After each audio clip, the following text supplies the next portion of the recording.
everyone. Welcome to Camp Quarantine. I'm Miss Gabby from the Hedberg Public Library, and this weekend we're talking about all different types of camping skills, activities, and fun things to do.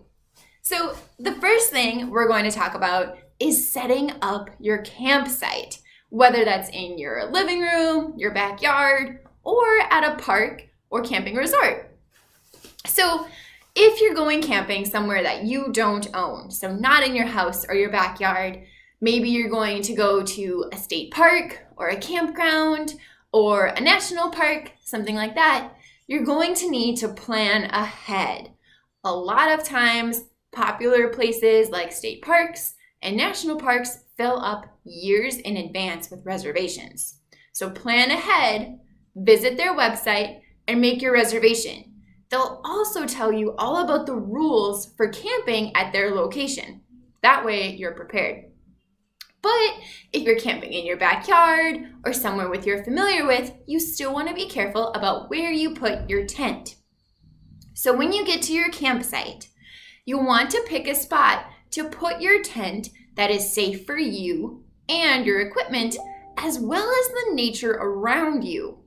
So you'll want to try to look for somewhere that's nice and flat, somewhere that's pretty level. You don't want to be on a hill too much or anywhere that's going to drop off suddenly. So try to look for somewhere that's already existing. Some places have designated spots to put your tent, which is perfect. Then you don't have to worry about any of these other things. But if you have to pick where to put your tent, again, make sure it is somewhere flat. You also want it to be clear of water and plants and things like that. You don't want to be sleeping anywhere that a puddle exists because that can hold water underneath your tent. You also don't want to be sleeping on top of any tree roots or shrubs because that's not good for the plants and it's not going to feel good sleeping on it either. So make sure that it is somewhere nice and clear.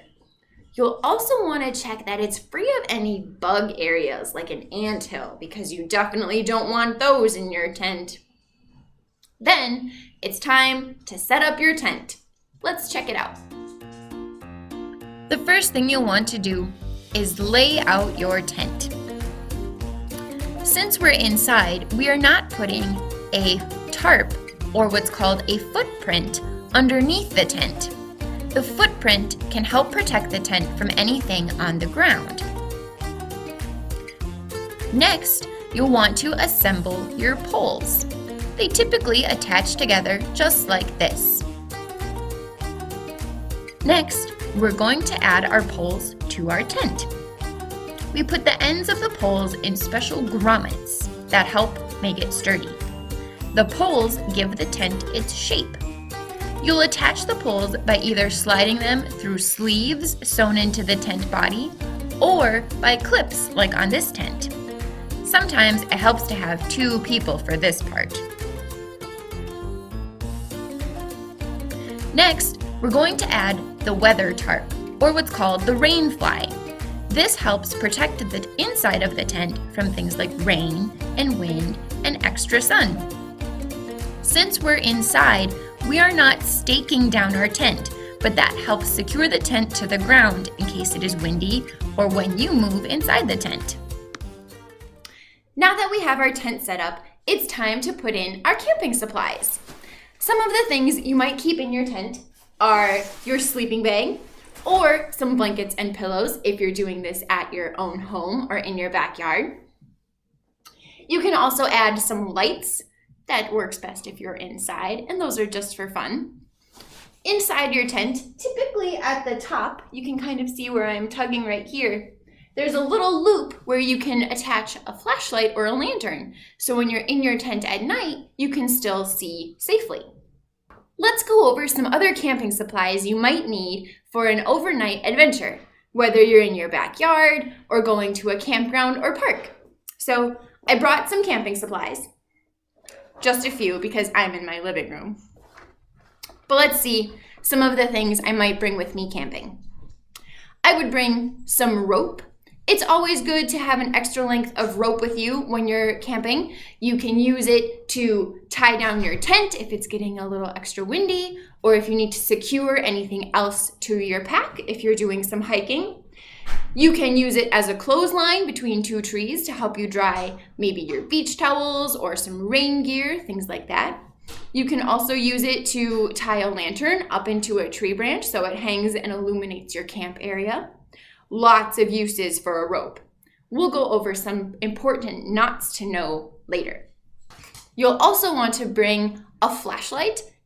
There are lots of flashlights, lots of different styles. This one I can attach to a pocket on my vest, or this one I can wear.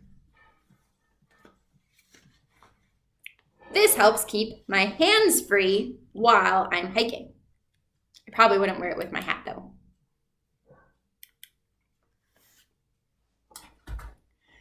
You might also want to bring a compass if you're doing some hiking, and a map. Those usually go together. We'll talk about the important ways to read a map and a wilderness compass in our next videos. You'll also want to bring some first aid supplies. Now, everybody's first aid kit is going to look a little differently depending on your body and your needs. So you might need to bring an EpiPen if you have an allergy to bee stings or things like that, or some allergy medicine, or any special medications that you need. But you also want to make sure that your basic first aid skills are covered in case you have an accident outside. It is always best to be prepared and to be careful, but you can still have fun. Let's see what else is in our wilderness bag. Oh, you'll definitely want to bring some bug spray and some sunscreen. Those are both very important. And then a lot of the other supplies that you'll need all depend on where you're camping and what kind of activities you're doing. So always be prepared and be smart when you go camping. All right, we have our campsite set up. Let's go do some fun things.